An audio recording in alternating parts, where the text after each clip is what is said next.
Nama mantan Gubernur Jawa Barat Saudara Ridwan Kamil disebut-sebut menjadi bakal cawapres Ganjar Pranowo. Ridwan Kamil dikabarkan juga sudah bertemu dengan Ketua Umum PDI Perjuangan Megawati Soekarno Putri.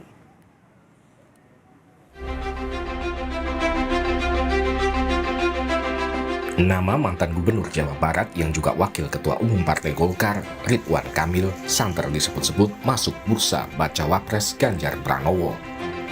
Ridwan Kamil juga mengakui telah bertemu Ketua Umum PDIP Megawati Soekarno Putri.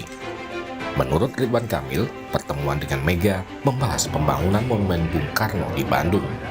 Komunikasi juga dengan Ibu Mega gitu, apakah benar ada komunikasi gitu sama Ibu Mega? Saya itu kan komunikasi dengan semuanya, ada dengan Pak Prabowo, ada dengan Bu Mega, ada dengan Pak Anies, Pak Surya Paloh sebagai pribadi ya.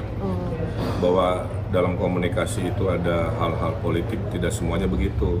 Dengan Bu Mega itu salah satunya, kan kita lagi membangun monumen Bung Karno. Sekjen PDIP Hasto Kristianto mengungkap isi pertemuan Megawati dan Ridwan Kamil. Hasto juga membenarkan nama Ridwan Kamil menjadi salah satu kandidat bacawa pres Ganjar yang masih dibahas anggota koalisi pengusung Ganjar.